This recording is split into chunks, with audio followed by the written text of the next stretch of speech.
who is the next? Whose lights is flashing? Oh, Honorable Aupindi. Thank you.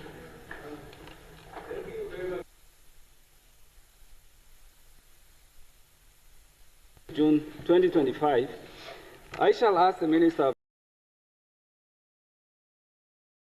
It was reported in 2023 that the banks put up 277 homes for auctioning and condemned Namibian families to further emotional and financial distress. It was further reported that while families are losing their homes, 3 major banks ranked in a combined 2.6 billion Namibian dollar after tax. A concerned citizen wrote on Facebook, and he said, and I quote, "The Namibian housing crisis is not merely a market failure, it's a policy failure, a governance failure, and a moral failure." Now, I have no issues with the bank because I do realize that free market capitalism requires maximization of shareholders' interest on their return on investment. This will happen in whatever sector. Banks are law-abiding citizens which provide essential services to consumers, operate within the law, pay tax, and create employment. The questions should be posed probably on the leadership that we are giving in terms of our own introspection. Now, Honorable Minister, from 2023, the following acts were enacted. The Magistrates Court Amendment Act, number 18 of 2023, the High Court Amendment Act, number 2 of 2024. These acts have already been signed. The objective of this legal instrument was to ameliorate the situation of home owners and how banks respond when there's a default. Your predecessor, Honorable Yvonne Dowsep, the former Minister of Justice, in her motivation when she tabled this transformative legislation, said the government understood the implication on the economy and financial terrain. So the argument against this legislation seems less people-centered and should be called out for what it is. This is exactly why the public was consulted, including the banks themselves. But there was a bigger objective, Honorable Speaker, and that was to ensure the execution for a wide spectrum of the members of our society against the onslaught of financial institutions, simply because there was a default on a loan. Again, the intention was never to encourage lawlessness, but to ensure a spirit of contractual relation is maintained without compromising the integrity of the intent of the amendment. It does seem short-sighted and at best an indication that financial institutions prefer profit over people. This may not be true for all, but it is clear that the majority, particularly banks, are overly under fire about the perceived impact on the investment rather than impact on the people. Fact is, there has been a delicate balance, and it seems the negative impact on the majority of Namibians seems to be one of despair and helplessness. This should not be so. I would therefore consequently love to ask my honorable colleague the following. 1, Parliament having legislated long time ago, can the honorable minister provide us with a status update and commitment that this important legislation becomes operational soonest? 2, can my honorable learned friend also update us on where the regulations are attached to this act? And when are we likely to see the operationalization of this important act following the finalization of these rules? 3, in addition to this amendment, are we likely to see a comprehensive intervention from the bureaucratic apparatus of state on further pieces of legislation to this effect in order to close the loopholes? Because I believe there are still loopholes in which we will create a win-win situation between financial institutions and the consumers. And lastly, my honorable friend and colleague, there seems to be serious deficiencies or impediments affecting the implementation of new legislations, because sometimes it takes years for legislations to come into effect. So can the honorable minister give confidence to this august house that he will institute reform which will ensure that the process of new upcoming laws are implemented expeditiously? I so submit, Honorable Speaker. Yes. Thank you. Can the honorable member table the questions?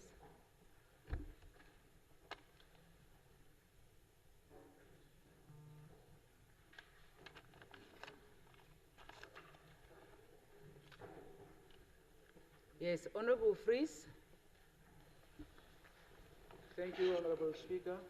I hereby give notice that on Thursday, the 19th of June 2025, I shall ask the Minister of Agriculture, Fisheries, Water and Land Reform, Honorable Inge Zamwani Kamui, the following.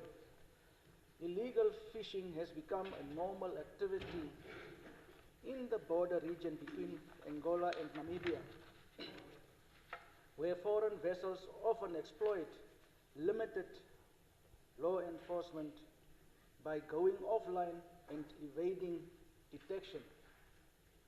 Namibia's lucrative horse mackerel fishery is heavily targeted, causing an estimated 1.5 billion Namibian dollars in annual losses. Many of these vessels operate under flags of convenience and obscure ownership structures, complicating accountability and prosecution. I therefore wish to ask the Honourable Minister the following. Firstly, what specific steps is the Ministry taking to enhance maritime surveillance, particularly at the Namibia-Angola maritime border, given the known pattern of vessels going offline and engaging in illegal fishing? Secondly, given that Namibia's closest naval base is too far south to effectively patrol the northern border, what is the government's plan to establish a permanent or rapid response law enforcement presence in the northern maritime zone? Third question, how many law enforcement vessels are currently capable of patrolling the Angola-Namibian maritime border, and how often are patrols conducted in this high-risk area? Fourthly, why has there been limited success in apprehending and prosecuting suspicious vessels, despite consistent reports from fishing vessels and monitoring centers? What legal or operational barriers exist, and how are they being addressed? Fifthly, what diplomatic actions has Namibia taken with countries such as Cameroon, whose flags are routinely used by vessels engaged in illegal, unreported and unregulated fishing in Namibian waters? Sixth question, could the Minister provide an update on Namibia's role and progress within the SADC Atlantic project? How has this project improved Namibia's ability to detect, share intelligence on and respond on illegal, unreported and unregulated fishing vessels? Second last, is Namibia fully implementing the Port State Measures Agreement, and what measures are in place to ensure that suspected illegal, unreported and unregulated fishing vessels are consistently denied access to Namibian ports?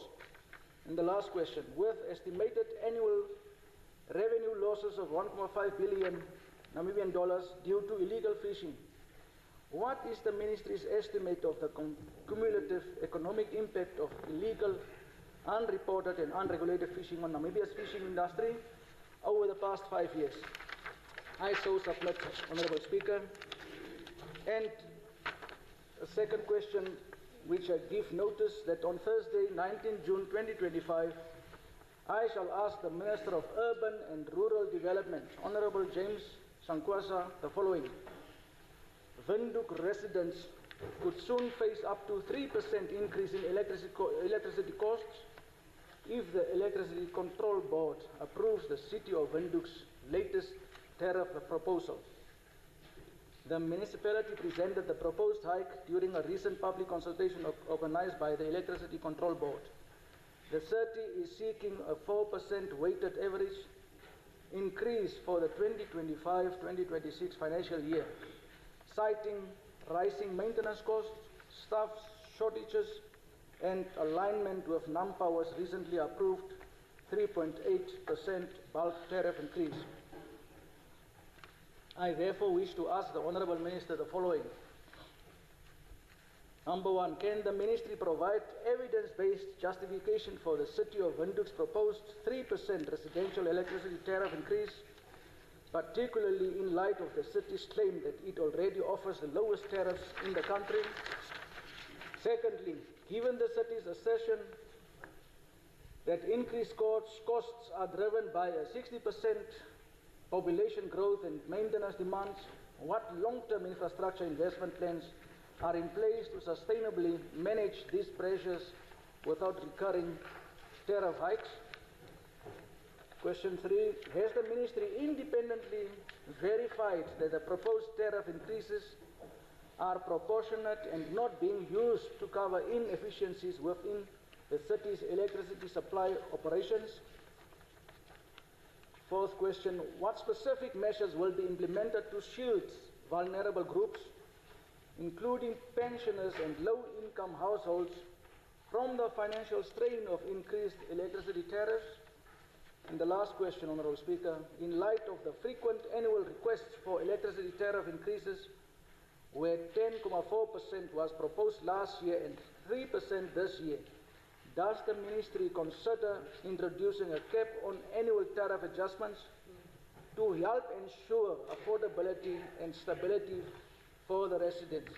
I so submit, Honourable Speaker. Thank you. Can the honourable member table the question?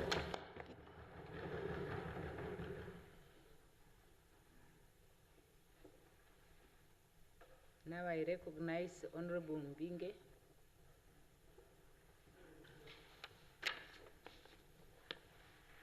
I hereby give notice that on Thursday, 19th June 2025, I shall ask the Minister of Education, Innovation, Youth, Sport, Arts and Culture, Honorable Sanet Steenkamp, the following. Following Her Excellency President Netumbo Nandi Ndaitwah's announcement during the State of the Nation address that Namibia will introduce a free tertiary education in 2026, the Minister of Education, Innovation, Youth, Sport, Arts and Culture recently clarified during a COSETI visit to Karas region that the initiative will be limited to fields deemed critical to the country's economic development. I therefore wish to ask the Honourable Minister the following. Can the Minister explain the apparent discrepancy between the President's announcement of the free tertiary education and the Ministry clarification that you will apply only to the certain fields? Question number 2. How does the Ministry plan to ensure that this targeted approach to free tertiary education does not deepen inequalities by excluding deserving students whose interests or talent lie outside the so-called critical fields? Question number 3. What measures will be taken to support students currently studying or wishing to study in fields not classified as critical? Number 4. What specific research or labor market data is guiding the selection of criteria of these so-called critical fields? Can the Ministry provide details in this research? Question number 5. How will the government ensure that higher education institutions are equipped and resourced to expand capacity in the identified fields? And the last one, how will the government ensure transparent and equitable allocation of funds across public universities and colleges offering the targeted programs? I so submit. Thank you. Can the honourable member please table the questions?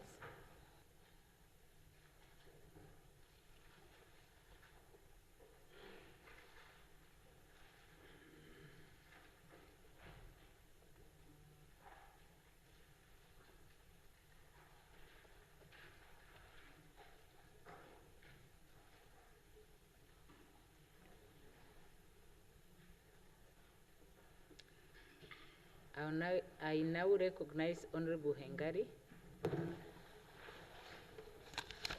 Yes, thank you very much, Honourable Speaker. I give notice that on Thursday, the 19th of June 2025, I shall ask the Minister of Justice and Labour, the Honourable Philemon Wise Emmanuel, the following. In response to the high rates of gender-based violence and child abuse and violence, during the 7th Parliament, there was a commitment from the Ministry of Justice to introduce and operationalize a sex offenders register. In fact, Honourable Speaker, A motion was withdrawn after consensus had been reached that such a register would be introduced and operationalized after consultation between the Ministry of Justice and relevant agencies. I therefore ask the following. Can the Honourable Minister furnish this House with an update on the current status of the Sex Offenders Register that was committed to during the 7th Parliament, and whether any concrete steps have been taken towards implementation and operationalization? 2, what specific timelines and milestones have been established for the introduction and the operationalization of the Sex Offenders Register, and are these timelines still on track? 3, which relevant agencies and stakeholders have been consulted in the process of developing the register, and what have been the key outcomes from these consultations? 4, what mechanisms are in place or being developed to ensure effective coordination between the Ministry of Justice, law enforcement agencies, social services, and the judiciary in maintaining and utilizing the register? 5, has the Ministry allocated specific resources towards the development and maintenance of the register, and what are the projected costs of implementation? 6, what other complementary measures is the Ministry undertaking to ensure that the register forms part of a broader strategy to combat gender-based violence and child abuse effectively? I so submit. Honourable Speaker, on the same day also, I give notice that on the same day I shall ask the Right Honourable Prime Minister and Leader of Government Business, the Right Honourable Elijah Ngurare, the following. Namibia is home to a substantial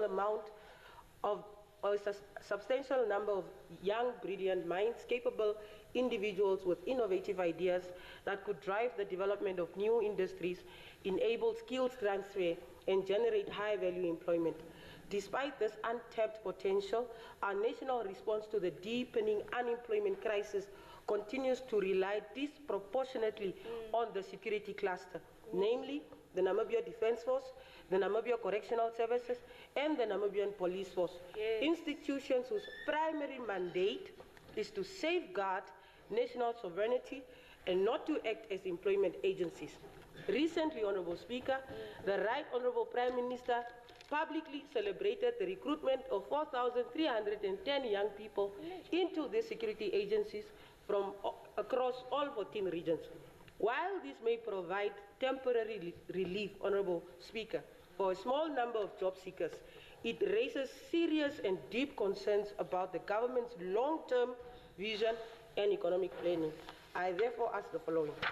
1, when will government shift from using the NDF, NCS, and NAMPOL as default absorption zones for unemployed graduates, essentially reducing them to dumping grounds and selling that narrative as job creation? 2, what is the new administration's integrated strategy to effectively absorb Namibia's young talent, especially graduates, with specialized training into sectors where their skills are best applied, rather than defaulting them into roles as security guards or enlisted officers? Number 3, to what extent, Honourable Speaker, is this government willing to embrace new economic thinking and implement forward-looking employment strategies that align with Namibia's development goals, instead of falling back on outdated, low-multiplier approaches? Number 4, what investment has the government made in scaling up sectors such as renewable energy, ICT, agro-processing, and creative industries, areas which have proven potential to employ and retain youth while building a diversified and resilient economy? Number 5, does the current administration have a roadmap to transition from reactive consumption-based employment strategies towards proactive production-based job creation models grounded in enterprise development, innovation, ecosystems, and regional competitiveness? 6, what is the government doing to ensure that public sector recruitment is merit-based and skills-aligned, rather than politically expedient or used to mask the real scale of youth unemployment? 7, is there any plan to work with the private sector, academic institutions, and innovation hubs to co-create programs that can identify, fund, and scale youth-led solutions across Namibia's economic value chains? I so submit, Honourable Speaker. The Honourable may please table the questions.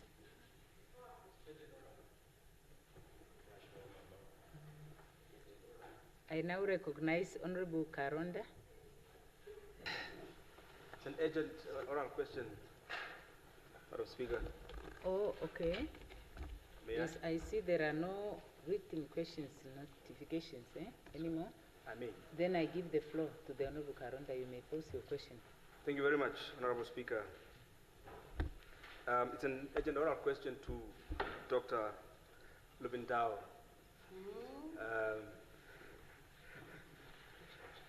COVID, is it back? We are being inundated with a lot of queries. There are suggestions that there's a likelihood that we would be experiencing the same way as we had experienced before. Can you perhaps talk to us on that? The second is to Dr. Mubita, the veterans. There's a token being proposed for some veterans who, for some reason, are deemed not to have consistently and persistently participated in the liberation struggle. Has that taken effect? Because we have a lot of our people being referred back and being required to reapply or change their status so that they be granted some recognition, but only to be paid, what they call a token. Thank you. Yes, thank you, Honorable Member. Now I give the floor to Dr. Lubindao. Thank you for the floor, Honorable Speaker. Thank you very much for the question. I'll answer it in short by saying that we have surveillance teams in the ministry, and their job is to ensure that where there is a need for concern, and when I say need for concern, I wish to highlight that after COVID, as what the public called it, it was not necessarily that we did not have any COVID cases. So COVID is a virus, and the issue that made COVID so public at that point was because the strain and the severity of the symptoms that it was causing. However, it did not mean that nobody was contracting the virus anymore. At this point in time, we have absolutely no cause for concern to say that a new strain or a new variant that is of concern has been picked up by the surveillance team.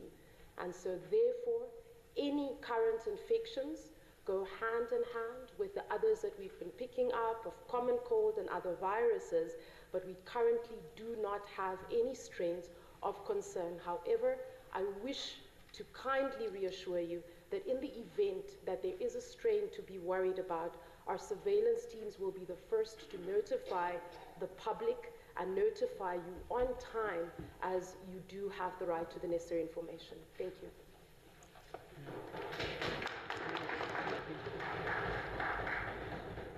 Yes, thank you. Honorable Member, are you okay with that answer? Okay. Then, Honorable Deputy Minister of Defense.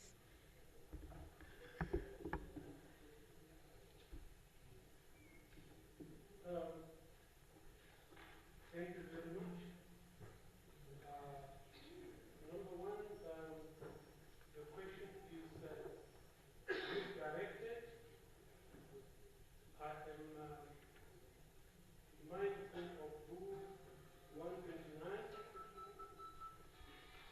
which specifically indicates that questions should be asked directly to the minister only. When the minister is not available, then I'll be able to give you an answer. Very good, very good. Yes.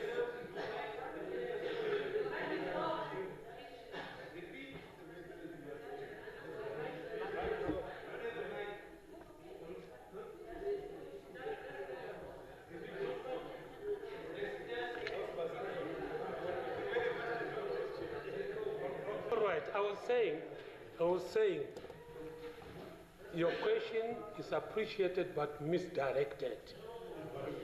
I am guided by Rule 129, which specifically states that questions should be directed to the minister unless the minister is not here.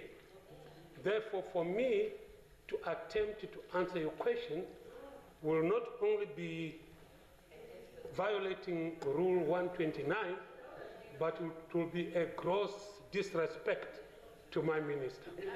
Thank you. Very good. Very good. Thank you. I give the floor to Honorable Mbula.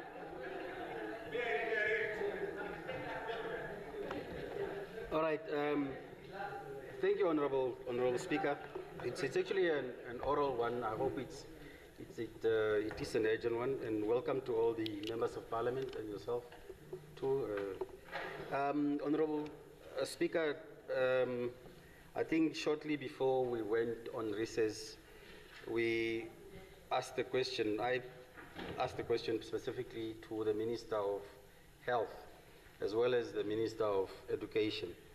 Now, it's with regard to the human papillomavirus vaccination campaign that the Ministry of Education had planned to roll out in July. Now, on the basis of that, the question that I have is that to the Honorable Minister of Health, and please to answer your calls, your phone calls when we call you, because we can always resolve this outside. All right. Okay. Honorable Speaker, there are allegations that some schools have already started to vaccinate girls of the age of 9 to 14 with the human papilloma vaccine. The last time your response said that was not rolled out as yet. And also, I would like you to also reaffirm the public out there that parents have a choice to have or not to have their daughters vaccinated with this vaccine. Because a lot has been said in the outside world, as well as regionally, about the dangers, and Uganda to be very specific, about the dangers of this vaccine to young women when they grow up, especially when they try to conceive. So that is actually I just wanted the Minister to assure or reassure the public about that. Thank you. Yes, thank you, Honorable Member. Honorable Member, you indicated that you did pose that question before, and I think you also indicated that you did get a response from the Minister. The rules do not allow that the same question be put again. Yes, the rules don't allow that. No, then that was not a follow-up. The rules are saying when the presiding officer is making a determination, the presiding officer would be heard in silence. The presiding officer would be heard in silence. Yeah, that's the first one. Secondly, the honorable member did indicate that indeed he did put the question to the minister and was provided with an answer. But he wants the minister to reassure the member that what she said last time, really that is not allowed under the rules. And in fact, that is not an urgent oral question. It's not an urgent oral question. All the questions, the presiding officer would be heard in silence when they are making a decision. Yes, now, that is not an oral urgent question, nor was the question of Honorable Karonda. You see, because as I indicated, as the days are going by, as we, as I expect that we get more familiar with the rules, I would also get more stricter with the application of the rules. So I allowed you to get away with non-compliance in the beginning because I did not want to overwhelm you with dismissal of your questions so that maybe you become frustrated. But we should know that the questions are to be pre-notified. And it is only if there would be harm, irreparable harm that would be caused because an issue is so urgent. No. But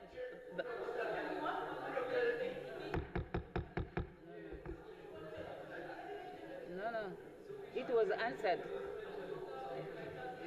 It was answered. No, it was answered. So I need we to understand that. I need we to us to understand that.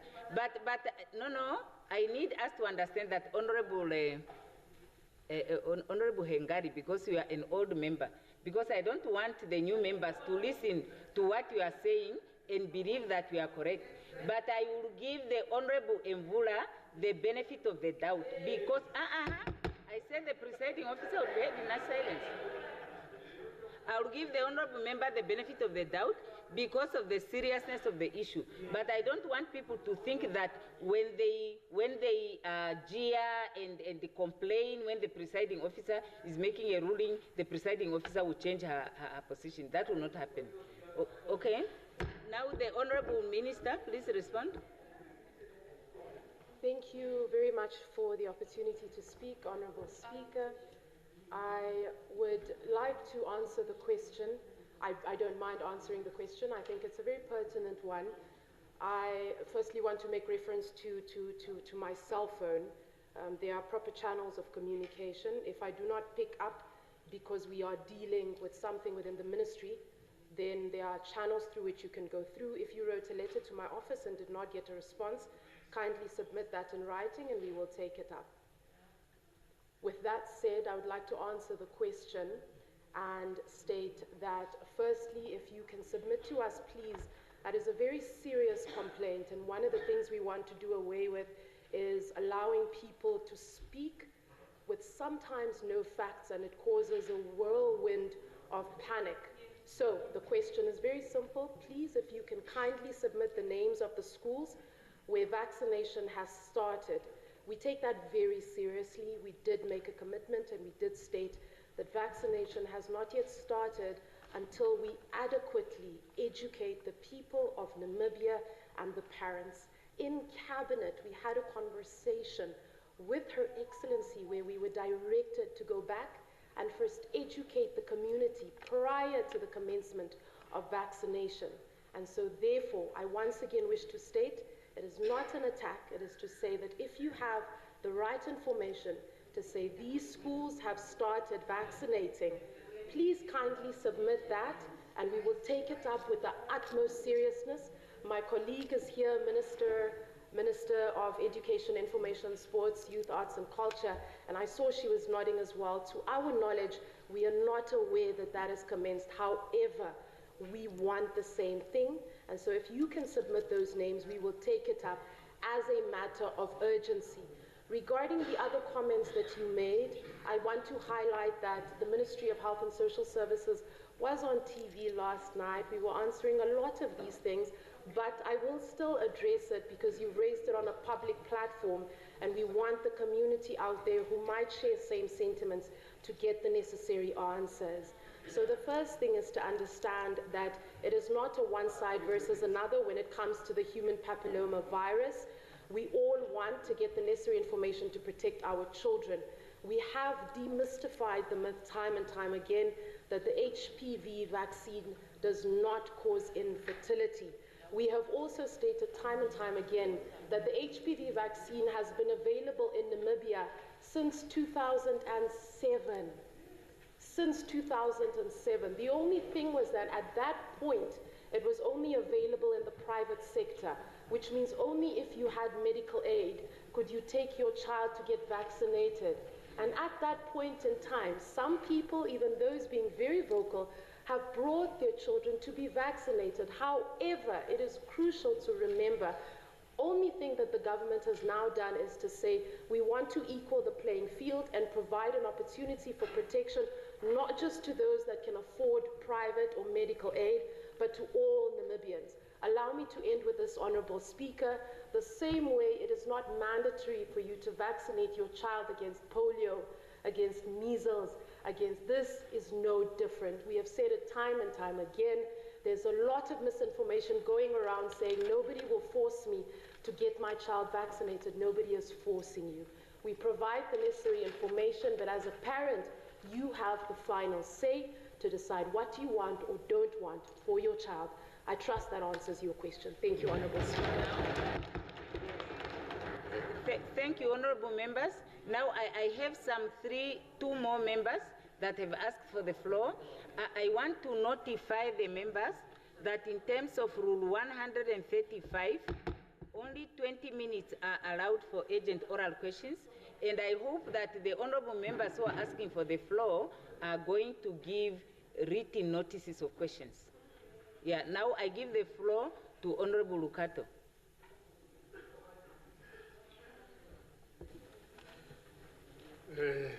My Honorable Speaker, members of the Parliament, and also leaders of various political parties, the Secretarians, let me greet you in the name of Jesus Christ.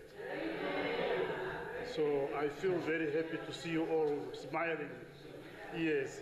So it's a simple, Honorable Speaker, that I just want to appeal to our brothers and sisters, those in the cabinet, those who were supposed to answer questions.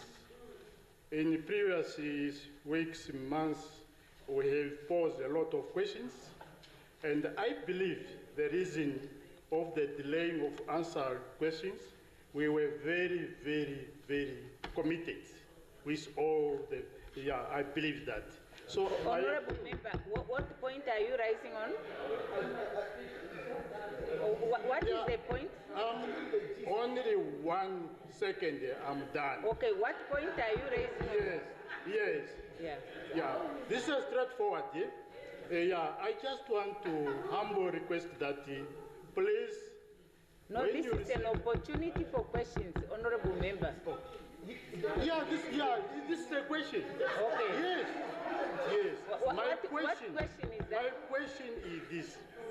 Why don't you speed up to get a response from those, your executives, those who were supposed to provide you with the correct response?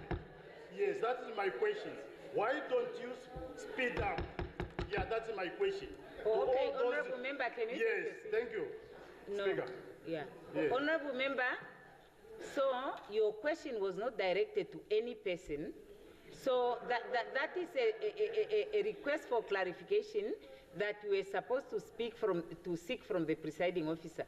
And I have answered that query already to say Thursday is a day that is set aside on which we respond to pre-notified questions. So on Thursday, we are going to respond to the questions that were notified.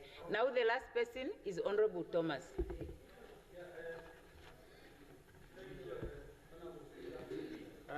I just want to direct the follow-up question to the Honorable Minister of Health. No. If it's possible. No. Yes, just a little bit. No, we are past already, Honorable. Honorable Speaker, you allow some of the things to go, but without any. Okay, Honorable Speaker, Honorable Member, can you please take your seat? Honorable Member, may you please take your seat? Let me give you some information. Yes, as I indicated, we had 20 minutes according to the rules. 20 minutes for us to deal with the urgent oral questions. And that time is past. We can no longer go back to urgent oral questions. I'm sorry about that. So now we have to proceed to notices of motions, ministerial statements. Honorable Nekundi.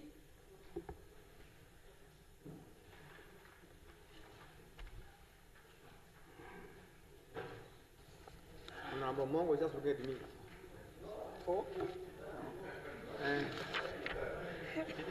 Honorable Speaker, honorable members, good afternoon and welcome back, you all.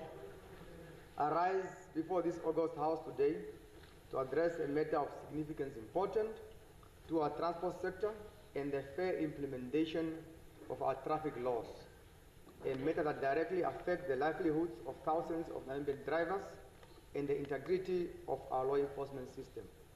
Honorable Speaker, indeed it has become to my attention through numerous representations from members of the public transport associations, and particularly from our hardworking truck drivers, that there exists a troubling trend in the traffic law enforcement. Citations are increasingly being issued to drivers for vehicles defects and compliance issues that fall entirely outside their direct control and legally responsibility, as contemplated in Section 64 of the Road Traffic and Transport Act, Act number 32 of 1999. This practice, honorable members, is not only legally incorrect, but fundamentally unfair to our drivers who are being penalized for matters that are the statutory responsibility of vehicle operators and owners. Honorable Speaker, let me remind the House that our Road Traffic and Transport Act, Act number 32 of 1999, was carefully drafted to distinguish between the responsibilities of drivers and those of vehicle operators. Section 64 of this Act clearly delineates the duties of motor vehicle operators, which include 1. Ensuring proper vehicle maintenance and roadworthiness, compliance with the loading and equipment requirements, maintaining vehicle registration and documentation, ensuring safe transportation of goods and passengers. These provisions, honorable members, assign a legal duty of care to the operators, not the drivers, regarding the conditions and lawful usage of the vehicle. Drivers, many of whom are employees earning modest wages, are being fined for mechanical failures, overloading, or equipment defects that they neither cost nor have the authority to address. This places an unfair financial burden on our working class and undermines the very principle of justice that our laws seek to uphold. Therefore, Honorable Speaker, I stand before this House today to announce that effective immediately, specifically from yesterday, the 9th of June 2025, I issued a clear directive to all traffic law enforcement officers under the jurisdiction of the national and local authorities. The directive mandates that, first, all citations related to vehicle defects, maintenance issues, loading irregularities, and equipment non-compliance must be issued to the registered operator of a vehicle and not to the drivers. Second, enforcement officers must ensure their practices align with the legal framework that clearly distinguishes between driver responsibilities and operator obligations. Third, this approach must be implemented fairly and consistently across all regions and local authorities of our Republic. Honorable members, this directive serves multiple purposes. As it promotes social justice by protecting our drivers from unfair penalization, it enhances accountability by placing responsibility where it legally belongs with those who have the authority and resources to address vehicle-related issues. It improves public trust in our law enforcement system by demonstrating that we enforce laws fairly and correctly. I want to assure this House and the Namibian people that this directive was communicated transparently to all relevant stakeholders. We will work closely with the Namibian police force, the law enforcement, the traffic enforcement, local authorities, traffic departments, road inspectorates, transport associations, vehicle operators and owners, lastly the driving community. These directives, honorable members, represent more than a policy adjustment. It represents our commitment to the rule of law and fair governance. We cannot allow the misapplication of our legislation to create hardship for our downtrodden or undermine confidence in our systems. I want to emphasize that this directive is in no way diminishes our commitment to road safety. On the contrary, by ensuring that responsibility is correctly assigned, we create a more effective system where those with power to address these vehicle defects are held accountable for doing so. The Ministry of Works and Transport remains committed to ensuring that our roads are safe, our laws are fairly applied, and our people are treated with justice. This directive is a step toward achieving these goals while maintaining the integrity of our legal framework. I call upon all honorable members to support this initiative and to work with their constituencies to ensure that this important change is understood and implemented effectively. The last page for the statement. I also want to commend the truck drivers and the transport associations who brought this matter to my attention, our attention. The advocacy has helped us identify and correct this important issue. In conclusion, Honourable Speaker, Honourable Members, let us remember that good governance requires not just making of laws, but ensuring they are fair and fairly implemented. Today's announcement represents our commitment to both principles. I thank you, Honourable Speaker. Thank you. Yes, thank you. Thank you, Honourable. Any questions on the statement of the Minister? Okay, then I was notified the Minister of Finance would like to speak, but she didn't ask for the floor. You didn't. Yeah, now I see okay, because I was notified, but the Minister of Health's mic is now flashing. Yeah, maybe we can let the Minister of Health speak because hers is flashing now, and then you speak after that. Minister Luvinda. Yeah. Thank you, Honourable Speaker, Honourable Members of Parliament. I rise to update the House on a few following matters. Firstly, the reported recall by the Namibian Medicines Regulatory Council, NMRC, of the paracetamol syrup manufactured by Pharmaceutical. Then the unapproved import of quinine sulfate tablets into Namibia, and then lastly, Namibia's participation in the 78th World Health Assembly.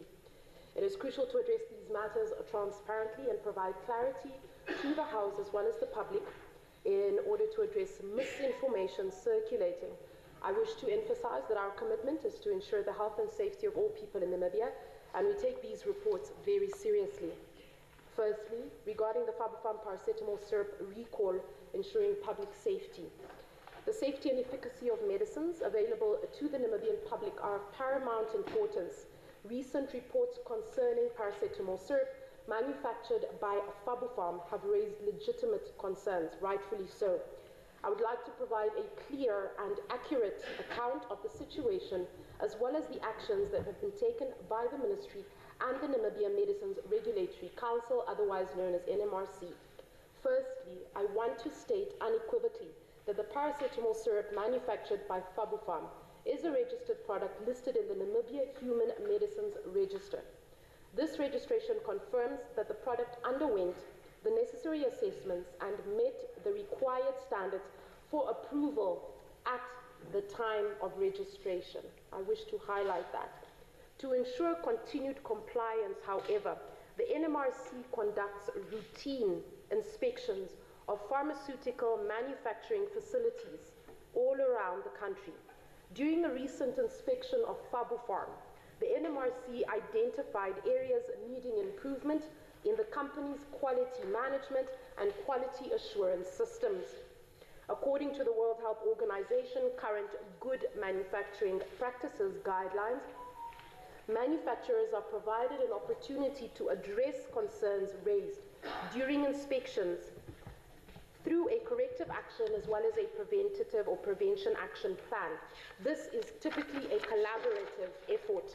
However, the NMRC found that Pharmaceutical's responses to the corrective and preventative actions did not adequately address the identified shortcomings by the NMRC.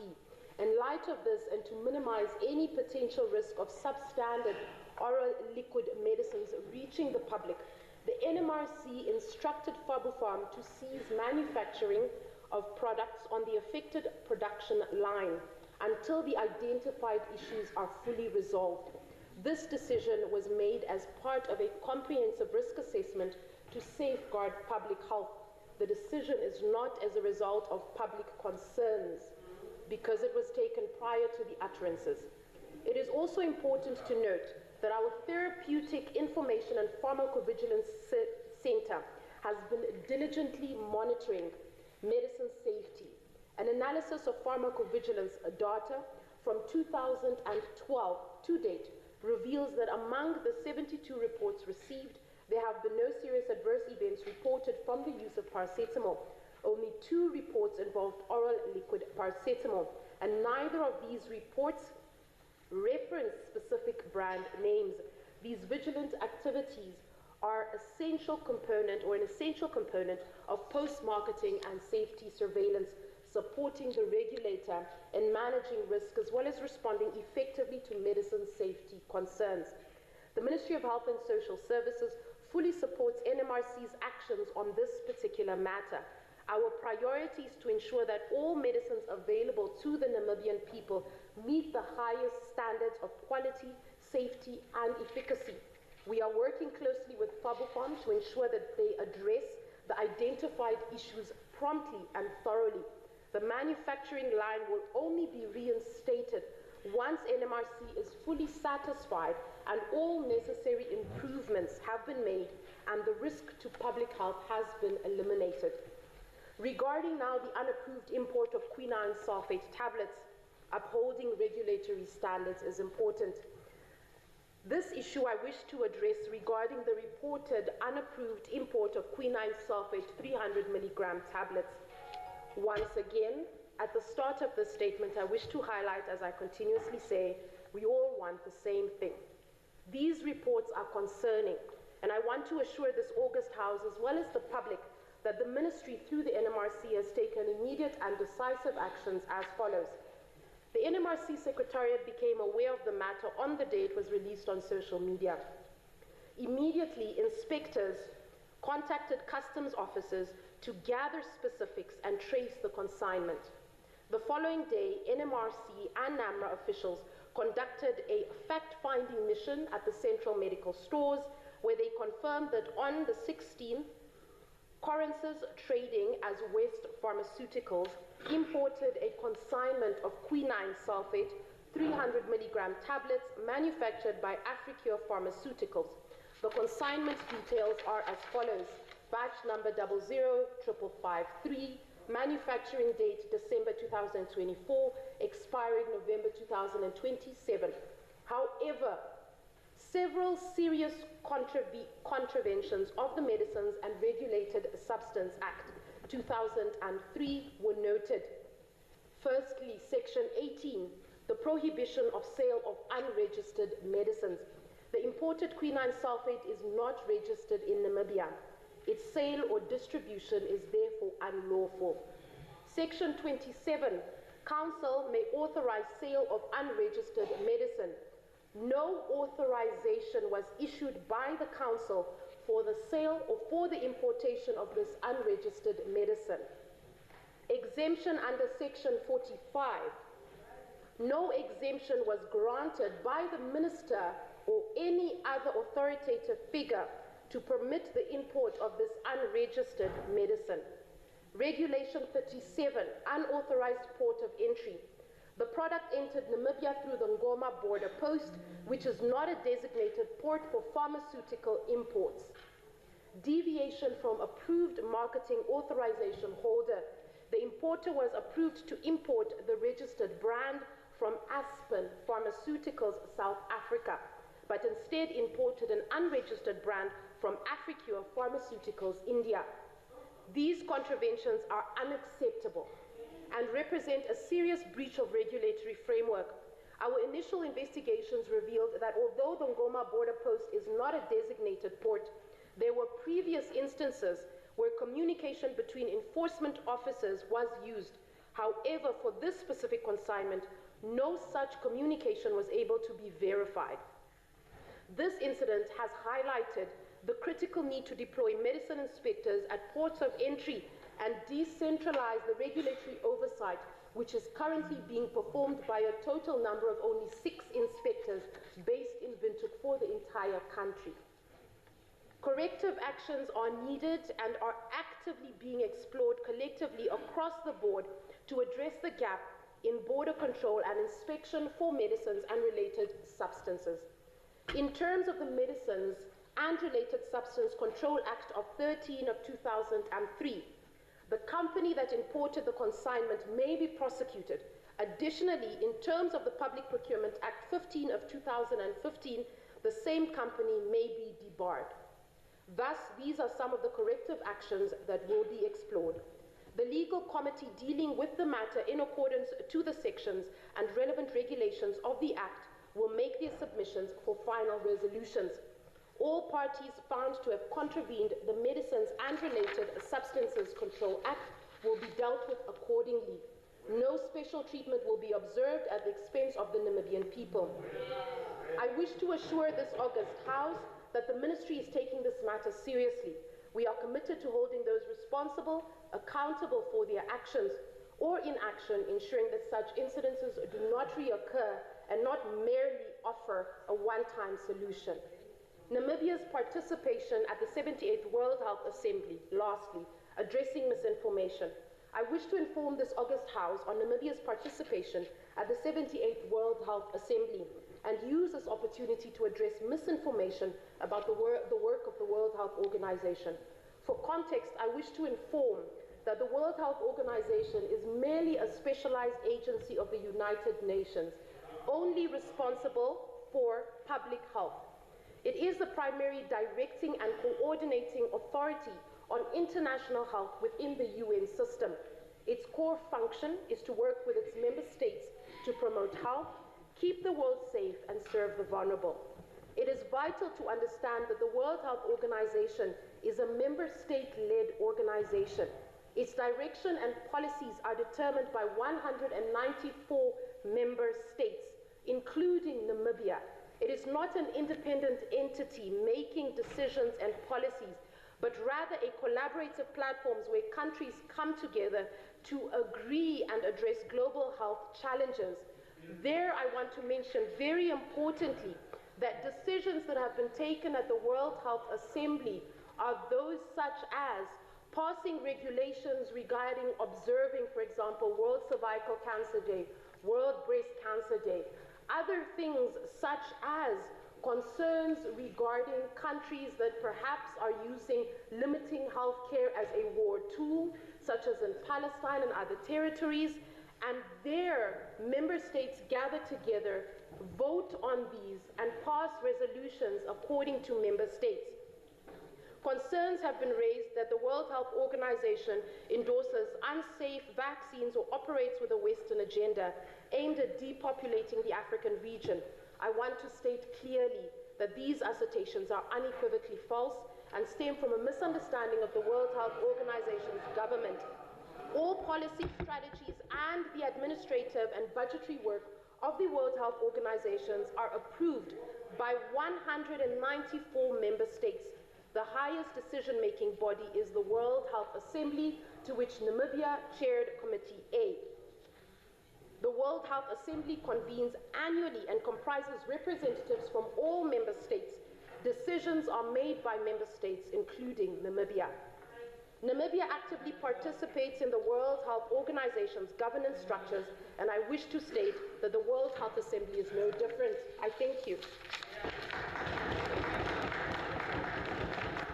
Thank you very much. Now I invite questions that may be there about the minister's statement. Any questions?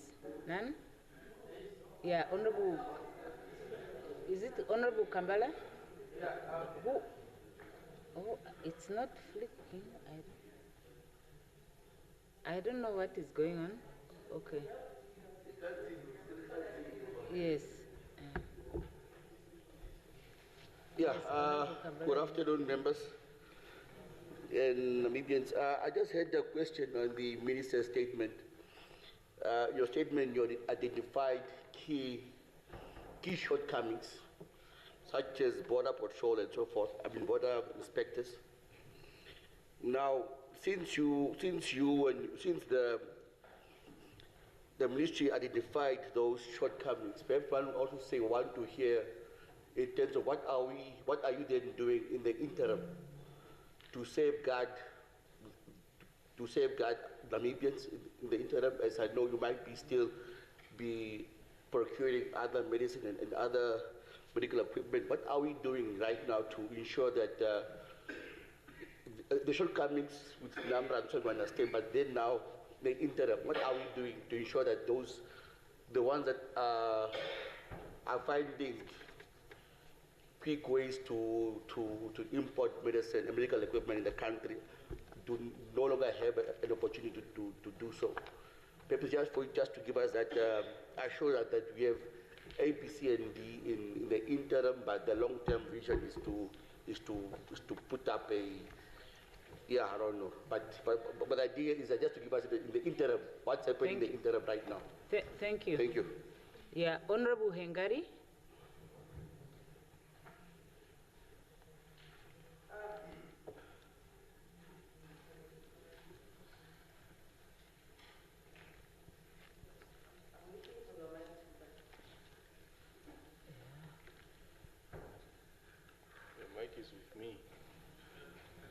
Thank you very much, Speaker, and thank you very much to the Honourable Minister for the update to the House. I think I want to remind the Honourable Minister that the issue of non-compliance, we raised that even during the budget debate on the vote on health. And so it's not a new thing. It's not something that just happened now. And I think perhaps the Minister is now a very difficult task because this non-compliance issue stems a long way and has come a long way. And for you to really familiarize yourself with this, I hope that you take out time to read some of the reports from the Auditor General's office where he highlights these issues consistently over the years. I also want to find out from the Honourable Minister, can it be a coincidence really that in all these years, a country as big as ours has only had six inspectors, and all these inspectors all based in Windhoek.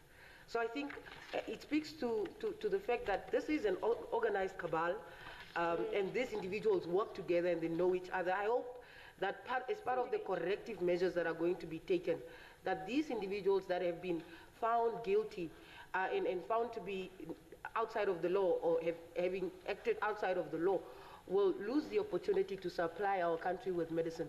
I think it is the right thing to do.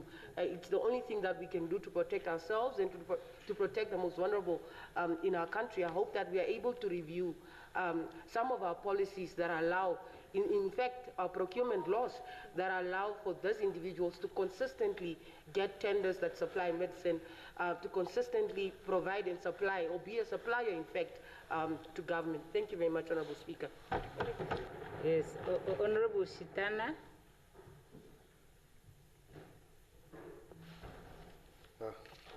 Thank you very much, and welcome back to you all honourable members. My question is straight to the ministry. I want the Ministry of Health to at least provide this House with the signed treaties that they signed in Geneva to be also distributed to all members of this House. That is one. Number two, it's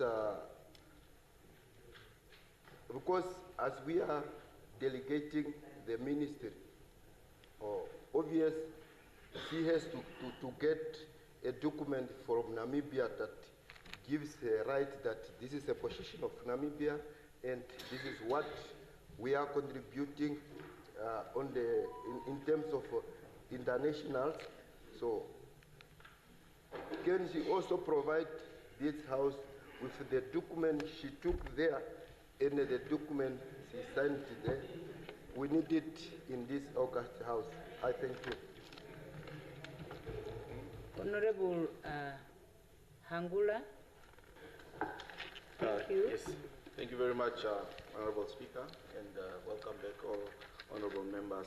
This one speaks directly to the case of Farm, as was alluded to by the Honorable Minister.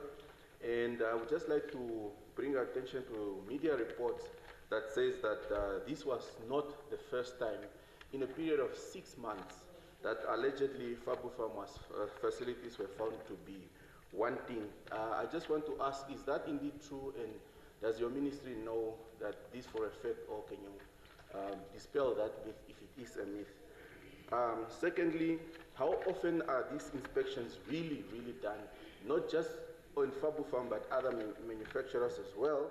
And are the results publicly and consistently published? And where might the layman on the street get some of these results?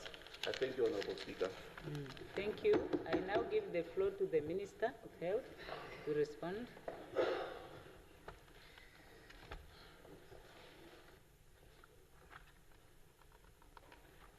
Thank you, Honourable Speaker. I will answer these questions very briefly. I'll try to cover them all as far as possible, but do let me know if there's something that I miss out. Firstly, a question is asked about immediate action. Firstly, a key aspect there is discipline. The problem becomes when things happen and there is no sort of recourse, and people feel that they can do and nothing will happen. So that is the first part, is to say, as a matter of immediate action. So there, you see, one of the things that I want to very importantly clarify, every time, I can't count the number of warning letters that I've signed the past few, and this is not just related to this. I want to just clarify, because a lot of the times we think that when we don't see it in the media, it's not happening. Of note, I just wish to highlight that the disciplinary action is a key part of this, and that is a part of the immediate action. Because when people start to see that, look, when you do this, this is what happens, they then start to step back and say, okay, fine, this is probably not the way to handle matters. So that's the first part of the immediate action. I won't complicate the answer, that is immediate. The long-term part of that is to say, of course, increase the border inspectors. That is not something that has to take years. It is a matter of giving an instruction and seeing how we can recruit these people in order to start implementing it. It's a conversation that we not only just started, but we have already gotten to a place now where we are having discussions. I'm meeting again the NMRC tomorrow, because these are some of the things we're saying, well, if you're saying this is a problem, let's address this issue so that next time it's not a problem. So I wouldn't quite call that a long-term solution, because if we've identified that 6 is too few, what is stopping us from recruiting more people in order to be able to inspect the borders? So I hope and believe that that answers the question. Secondly, an issue was raised. I'm not quite sure if some of it was more advice and just a little part of it really was a question. I think with regards to non-compliance and it not being a new thing, we agree. I think that's more of advice to go and read the Attorney General's report and all of that, not so much a question, but I have familiarized myself with that. In fact, I've spent the first few months familiarizing myself not just with the Attorney General's report, but with the functionings of the ministry, including all such as NMRC and others that fall under me. And so that has been done, and I agree with you, non-compliance is not a new thing. Non-compliance is a thing that has been addressed or attempted to be addressed numerous times. Has it been addressed to the core? Probably not. Do we have a lot of work to do? 100%. But I wish to reiterate again that this is not a one-night solution. You rightfully stated, Honourable, and I wish to just once again reiterate what you said, to say this has been there for years, and because it has been there for years, it is not going to take one snap of the finger for things to change. But I wish to reiterate the commitment to you all to say that when we say that we are issuing the disciplinary actions, we are doing so. And as I sum up on that answer, I also just want to highlight there that where there are valid concerns, and I very much wish to highlight that, where there are valid concerns, you have ability to contact us, to come and sit down and say, listen, can you explain to us why this is happening the way it is? Can you explain to us what these functions are? And we can sit down and we can have a conversation. And that is where valid complaints are raised. Regarding Fabufam, yes, I believe I stated it in my ministerial statement. We did state that on numerous, we did, and we will submit it. On numerous occasions, they have been found to, during these investigations, found that there were some issues that were picked up. We did address that, and that is the reason why it was handled with such intensity. There's nothing. You're raising your hand saying 6 times. Well, 6 months, there's nothing I can do about 6 months. The fact is the ministerial statement addressed it, and that is the matter of the fact. Then treaties, a question was raised regarding treaties. I just want to bring us to the definition of a treaty, because no treaties were signed. Also, a complaint or a statement was made to say which documents we took there. No documents were taken to the World Health Assembly.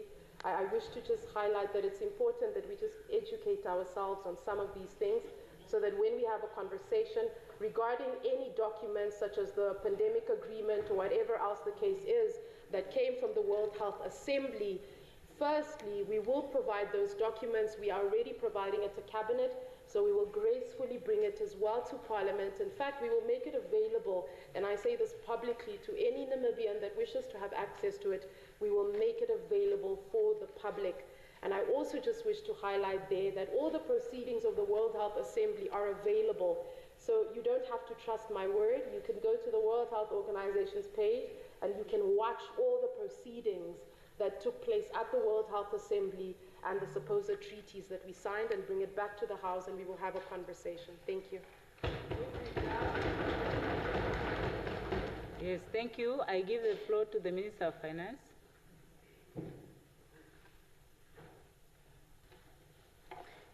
Thank you, Honorable Speaker, Honorable members, very good afternoon and welcome. Honorable Kato, welcome. Okay, I stand before this House to provide a brief on the outcome of the 60th annual meetings of the Board of Governors of the African Development Bank that took place from the 26th to the 30th of May 2025 in Abidjan, Cote d'Ivoire.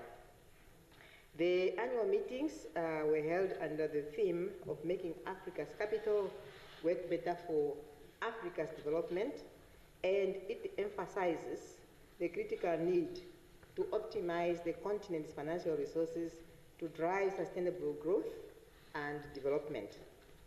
The meetings marked the last era for the outgoing president, that is Dr. Akimwani Adesina, whose term of office as the president of the bank will end on the 31st of August 2025. The board, yes, commended highly the president for his inspiring and visionary leadership during the tenure of 10 years. Namibia is a shareholder of the Africa Development Bank with a total vote of 50,393, or 0.346% of total votes. The government of the Republic of Namibia is represented in the board, or Board of Governors, by the Minister of Finance. The bank has 18 constituencies, and this is very critical for us to know. When they are grouped in 12 regional constituencies and 6 regional, non-regional constituencies. Namibia is in a constituency that is comprising of Angola, Mozambique, and Zimbabwe.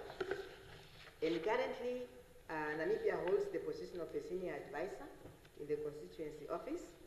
We are represented there by Ms. Antonia Kapia, who is then a senior advisor to the executive director. And it goes on a rotational basis. The 4 countries in the constituency will be rotating from advisor position, senior advisor position, alternate executive director, and then the executive director. For now, the executive director who was then appointed for our constituency is Mr. Eugenio Maria Paulo, who is a national from Mozambique. And he is going to be the executive director for that constituency for the period August 2025 until 31st July 2028, and then Namibia would assume the executive director position. That's very, very important. In terms of the way how we operate with the bank, that's the Africa Development Bank, we normally sign what is termed a country strategic paper. The current one that spans for the period 2020-2024, of course, has lapsed in December 2024, and we are now engaging on the next one that will cover the period 2025 through to 2029. The main highlights of the annual meetings, honorable members, was the election of the president of the Africa Development Bank.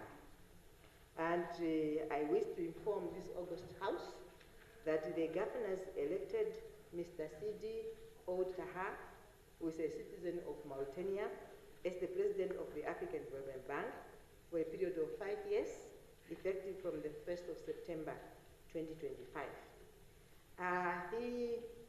He took over others. The race was quite tough. The second candidate was, who came after, of course, the winning one, is Samuel Maibo, a SADC candidate who was, who is a national of Zambia, and the one that took the third place was Mr. Hoto Amadou from Senegal. In conclusion, honorable members, honorable Speaker, honorable members, let me emphasize that the African Development Bank has become the most significant development partner for Namibia, with a current portfolio standing at 28.2 billion in investment. And this operation provides funding for critical infrastructure, especially in the area of education, agriculture, water, and we have seen great projects that were implemented with this investment. The country is served through the regional office in Pretoria, and we have been discussing with the African Development Bank for them to establish an office here, because the portfolio requires one to have that office in Namibia. So the discussions are at an advanced stage, and we are going to continue engaging the board through the board of directors to ensure that the presence of the bank in the country is a must, and it will be realized. Once again, I thank you. Thank you, Honorable Minister. The House will now rise for break until 4:10.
Okay,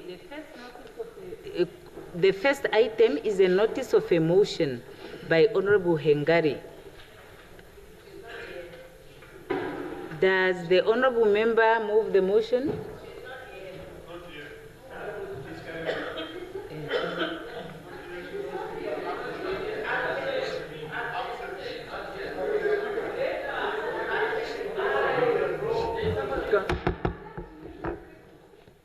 Honorable Speaker, I wish to request for your indulgence to postpone this motion to next week, Tuesday, please.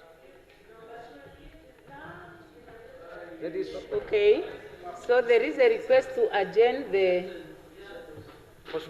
motivation of the motion. Is that agreed to? Okay. The second notice of a motion is the one of Honorable Mongo. Does Honorable Mongo move the motion?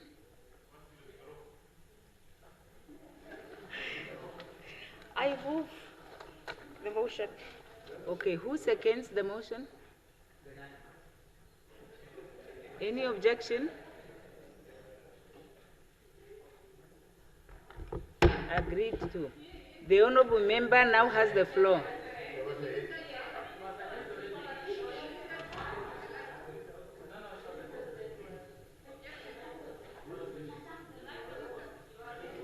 Huh?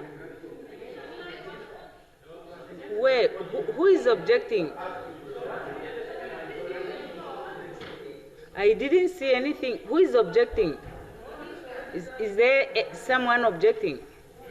Oh, Minister didn't press her light.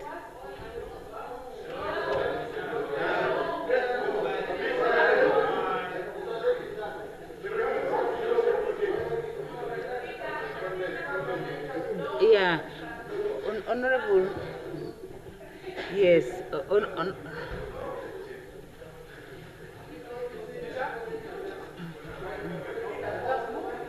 yes. Honorable Member, was your light on?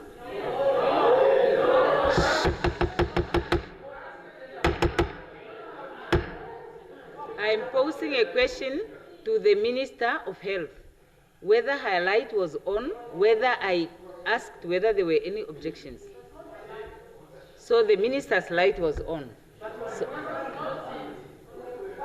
you were not in, Honorable Member. So if the Minister's light was on, then I will give her the floor. So why didn't you call my attention that time? Yeah, okay, Honorable Minister. So you are objecting? Speaker, yes. Okay. So if there is an objection, it means now that we should divide the House. Yes. Yes. There is an objection.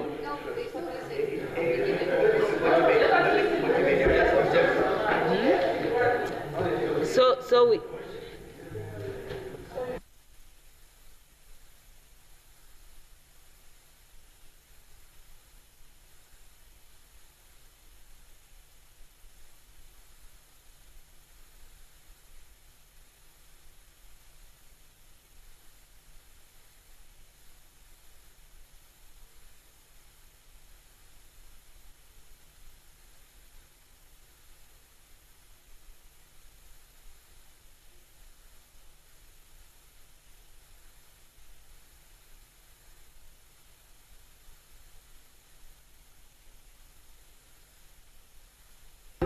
There is an objection, so it means that there is an objection to the motivation of the motion. Yeah, and if there is an objection to the motivation of the motion, then I will have to put the question for a vote. So, So now we have to ring the bell in order that we can do the voting.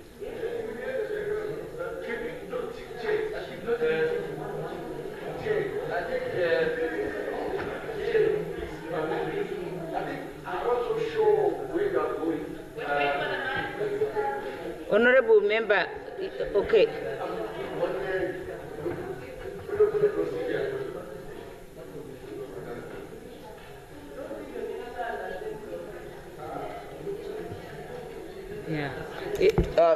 As Honorable Speaker, please, I want us to indulge one another, also the House, because when the motion was asked to be moved, it was moved and it was seconded immediately.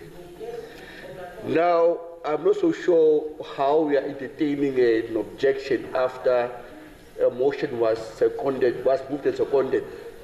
Unless Speaker is saying we need to break the rules of the House, because that's how, as per procedures, that's how it works. And also in that matter, we also did not hear. All you saw was a green light. You did not, the Speaker that's pressed the light did not even mention anything, but you concluded already that she's objecting. So I just want us to be within the procedures that we have already seconded the motion, so there's no need for us to go on the voting. So Speaker, please let's move in that direction, unless you want us to keep on breaking the rules for moving forward, because we are setting a bad precedence like that. A very bad precedence. Thank you. Honorable member, the rules are saying when there is a notice of a motion, the member who gave notice of a motion would be given an opportunity to move the motion. And I gave that member an opportunity to do that. And then I asked for secondment. And then I asked for objections. Yes, I did. No.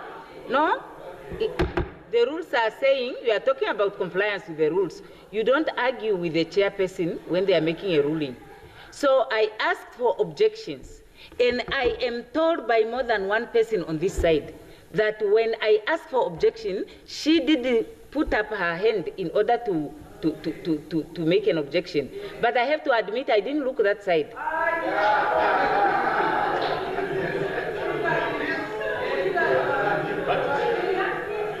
Now you are questioning my integrity. Yeah. Honorable member, do you want to object to the motion? Yeah. Yeah. Honorable member? Yeah.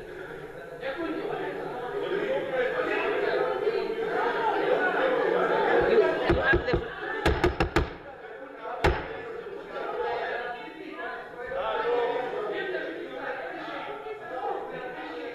the Honorable Minister of Health,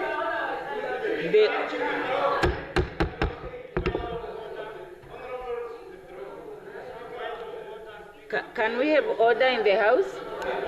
Can we have order in the House? I have given the floor to the Minister of Health because I can see that there is an expression of Honorable Nekundi. Oh.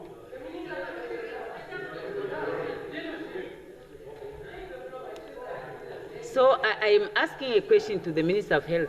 Minister, would you like to raise an objection, or should we go ahead and hear the member motivating the motion? Okay, can the member please proceed? No objection. You cannot just applaud when things go your way. You must respect your chair, even when you have a different opinion. Yes.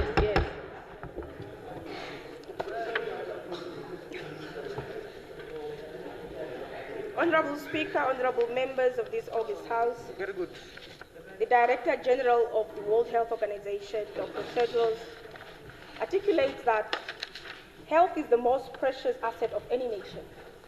Without it, no wealth can be enjoyed, no dreams can be pursued. We must take this truth to heart.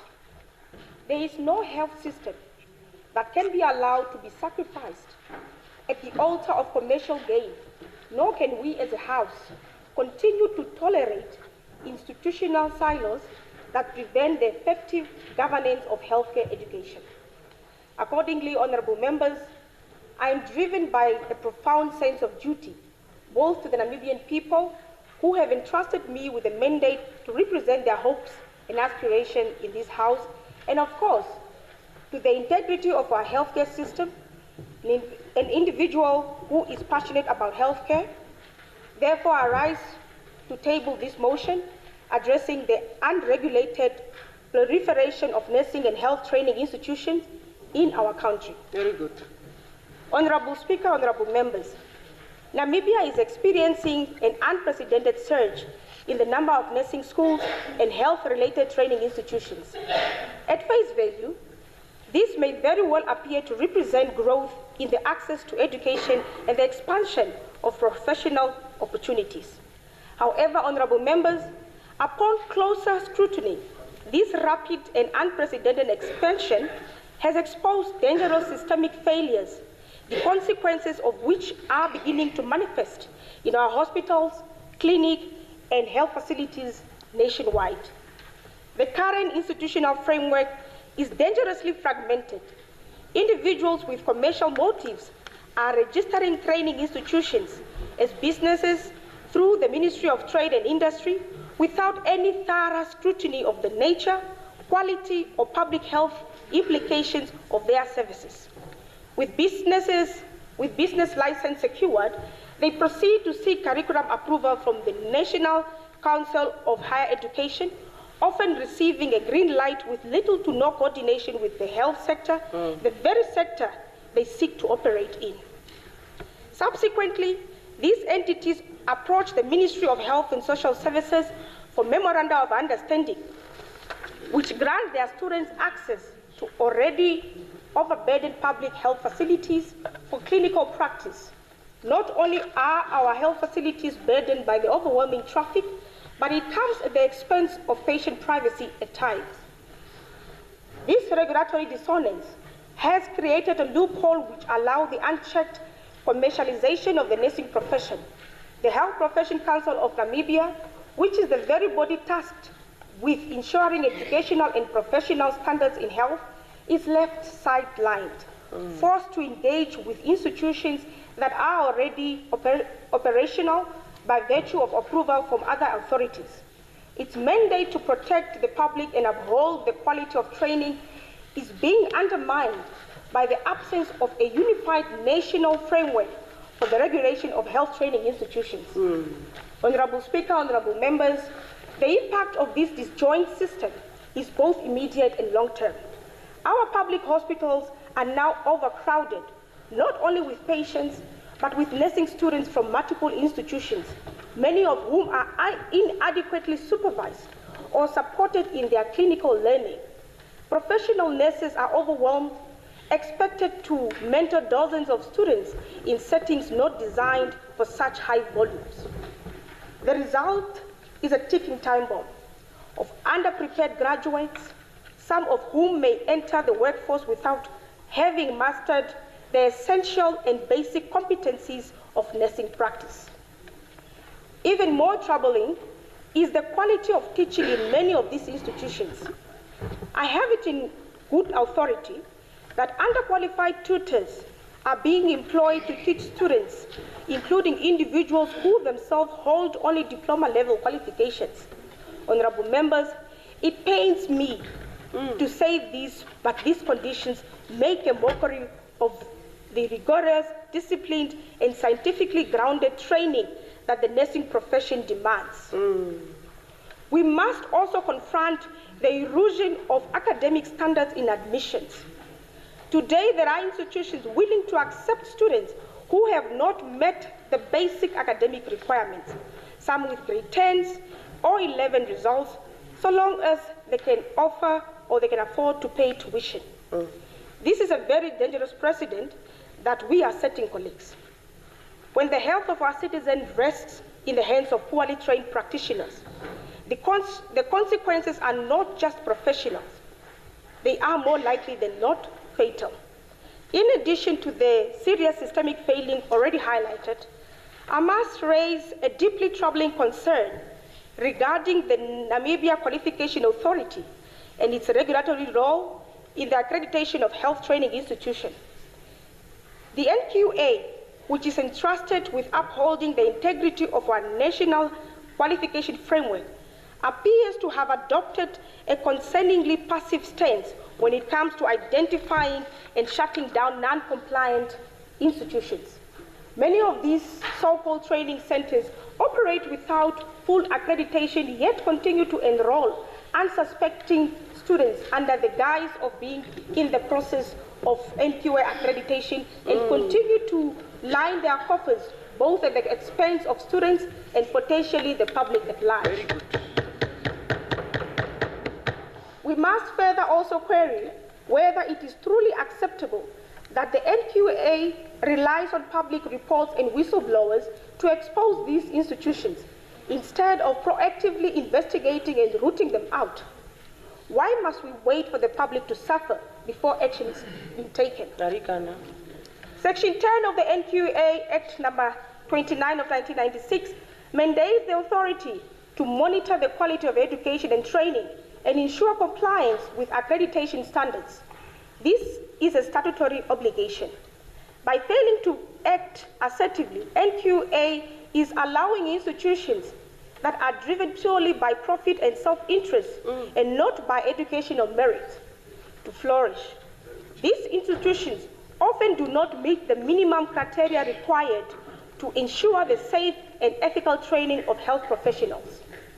Furthermore, honorable members, if we are speaking frankly about the critical shortage of accredited training hospitals and clinical sites, our existing public health infrastructure was never designed to accommodate the sheer volume of students now demanding clinical placements.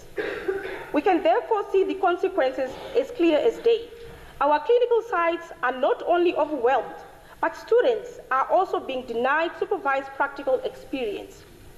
I have received alarming accounts of students being unable to complete their required clinical logbooks, which represent a key foundational requirement for safe nursing practice and is ultimately something they need to have to complete in order to graduate.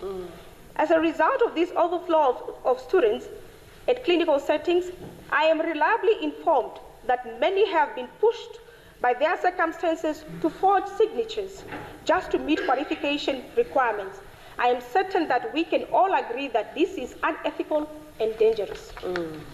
Compounding the crisis in the alarming decline in the quality of teaching staff at many of these institutions, in some cases, tutors with only basic diploma level training are entrusted to instruct and assess those tasked with teaching, having themselves received minimal training. Is it any surprise then that the Ministry of Health and Social Services have faced multiple lawsuits over medical negligence and malpractice? We must now ask, could some of these be rooted in the foundational failures of our training pipeline?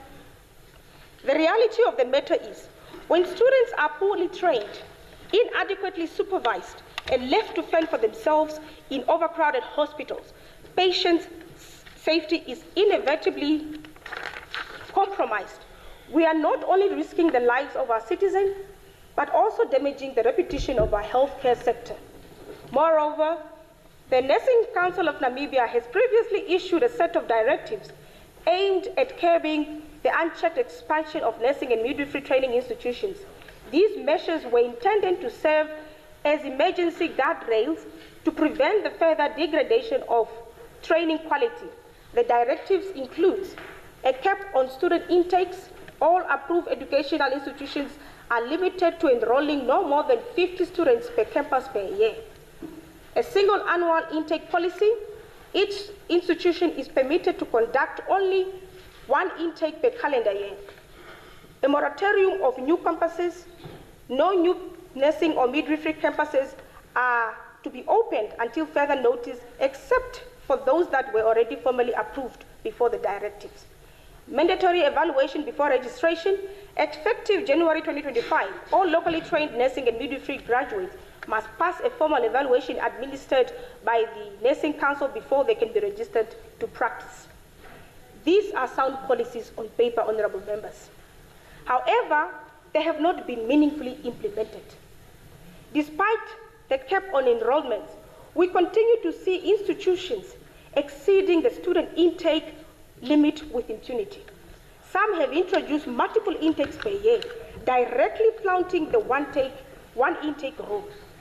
This failure to enforce policy reflects a broader crisis of regulatory enforcement. When rules are treated as mere suggestions and violators faces no consequences, we erode not only professional standards but also public trust. Unless these directives are urgently enforced with real oversight, monitoring, and accountability, they will remain nothing more than suggestions to institutions that are there to make quick cash. Honorable Speaker, honorable members, therefore I propose that we call for a full-scale parliamentary investigation into the current state of nursing and health training institutions in Namibia. Such an investigation ought to examine the quality and relevance of the education being offered, the qualification and competency of teaching staff, the state of clinical training environments, and the overall alignment of educational outputs with the actual needs of our health system. It must also interrogate the extent to which existing laws, particularly the Health Profession Acts of 2024 and the Nursing Council published minimum requirements, if they are being upheld or ignored. We must demand clarity on whether the Health Profession Council of Namibia and the Namibia Qualification Authority are adequately resourced and empowered to enforce these standards. If they are not, we must move swiftly to ensure that they are. In the interim, we ought to look at the issuance of new memorandum of understandings for clinical placements to be suspended until a coordinated and unified vetting mechanism is being established. The continued approval of these agreements, despite clear evidence of institutional strain and regulatory conflict, only compounds the crisis. Furthermore, Right Honorable Prime Minister, I call for the urgent establishment of an interministerial task force, or alternatively, at least the centralization of approval authority under a single competent regulatory body. This structure must facilitate coordination among the Ministry of Trade and Industry, the National Council of Higher Education, Ministry of Health and Social Services, and the Health Profession Council of Namibia, ensuring that no health training institution is approved without joint review and collective endorsement. The days for siloed decision-making must end. Honorable Speaker, honorable members, this House must also summon the ministers responsible for trade, higher education, and health to this chamber to explain what measures are currently in place to regulate the approval and operation of these institutions and to account for the decisions that have contributed to this dangerous trend. We must be very clear. Nursing is not business. It is a calling for a well-respected responsibility to uphold health, safety, and dignity for every nation. Very good. When profit overtakes principles, when business interests overshadow public safety, when profit overtakes principle, when business interests overshadow public safety, we as lawmakers must intervene. Our nurses deserve better, our students deserve better, and above all else, the Namibian people deserve better. I therefore move that this matter be debated, and be referred to the relevant Parliamentary Standing Committee for further scrutiny and report back to the House. I so sir. Very good to me. Thank you very much, honorable member. Any further discussions? Yes, Minister of Health. Thank you, Honorable Speaker. I believe there was a slight confusion. I was not raising my hand to object. I believe that there was a slight confusion there. The reason for raising the hand was to simply request, because of the importance of this matter, and because we understand within the statement it was said the ministers must be summoned. There is absolutely no need to summon the ministers. We understand the importance of the matter, and as we took office, this matter was at the top of our priority list, at least for me. Meetings have been had, including the discussion of the issue of the costs that nursing students have to pay in order to be allowed to write the exam. So I wish to publicly state that all these things are being dealt with as a matter of urgency, and I wish to request at this point in time that we discuss this matter that we move this to discuss this matter, this motion, in 2 weeks after the relevant discussions have taken place with the relevant ministers, the relevant stakeholders, in order to bring forward a relevant solution to the problem. Thank you, Honourable Speaker. Thank you. Yes, Honourable Cooper.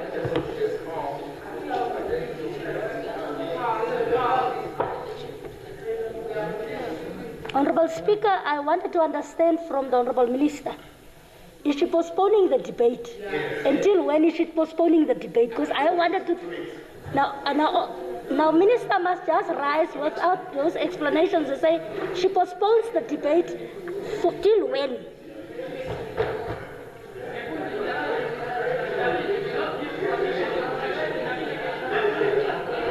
Yes, Honourable Minister. To the 20, I believe Tuesday is the 24th. So to the 25th of June. I trust that is in order for our Deputy Chief work so passionately. Yes, thank you. Thank you. I see that there are requests for the floor on the table, and the next one is Honourable Haikola. You have the floor. No, mine, it flickered before Honourable Minister, but it's fine. I also wanted to postpone. So thank you. Oh, okay. Then Honourable Hengari. To confuse at all. Speaker, I am a little bit confused here. And I'll explain, just listen. One, I know that the debate can still be ongoing while the minister is consulting with the relevant officers at cabinet level. So I don't. Yes, it can. Yes, it can. So, Speaker, I, Ina Hengari, am postponing this debate to next week, Tuesday, instead of 2 weeks, to allow for members of this House to continue to debate this motion. Paula. Thank you. Thank you. There is another member on the floor, Honourable Mbinge. There is a counter proposal from Honourable Hengari, but there is also another hand on the floor, and I want to give the floor to Honourable Mbinge.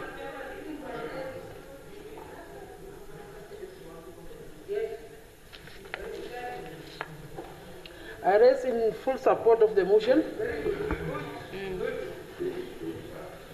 I raise in full support of the motion which seek to mandate a comprehensive investigation into the current state of health training institution in Namibia, which particular focus on the rapid and concerning mushrooming of such institutions across the country. Honourable Speaker, over the past decade, Namibia has witnessed a significant increase of health training institutions.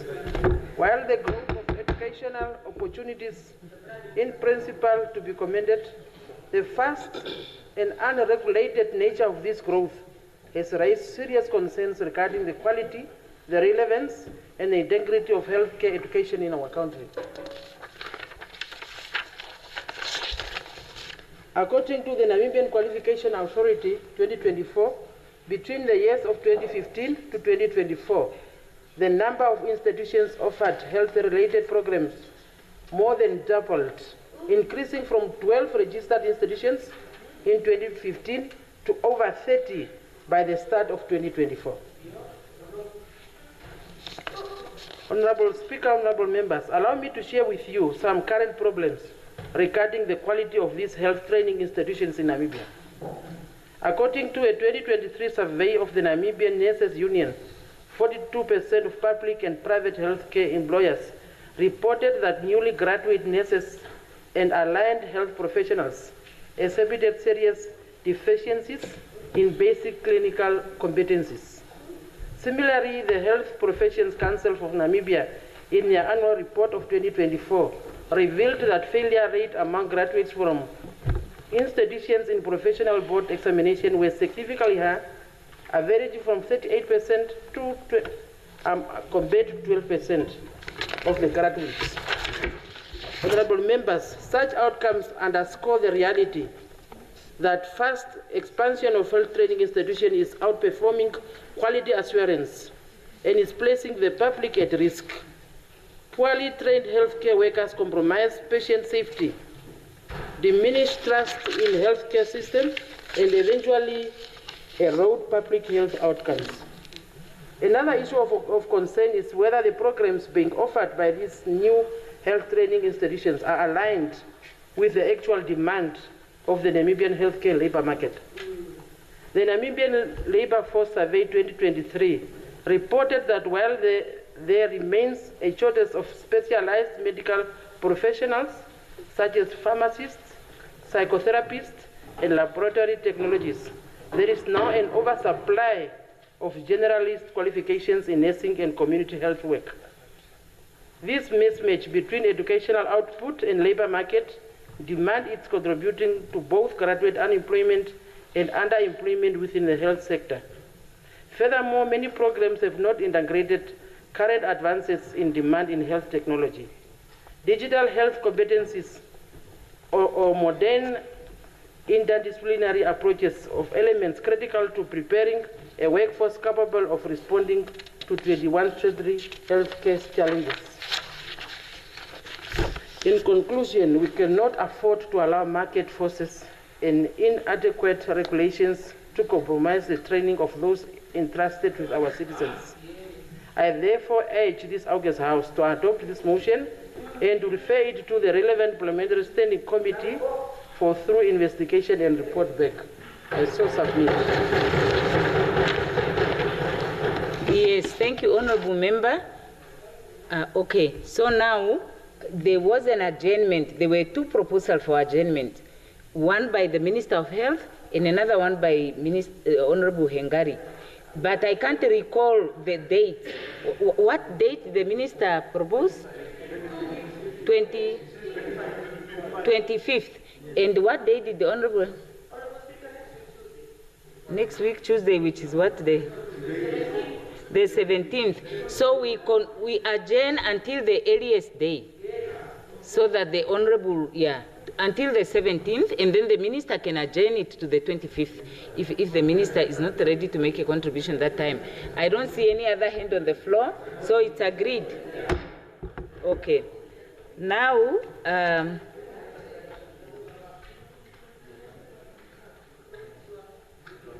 now I see there being no other items on the agenda. The House would rise until tomorrow. Is it? No. What time is it?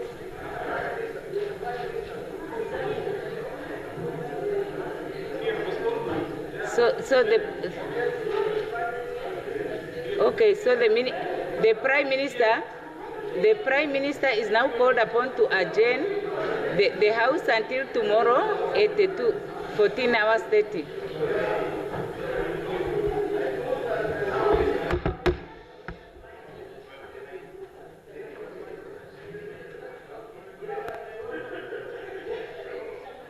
I move that the House is adjourned until tomorrow 14:30. Yes.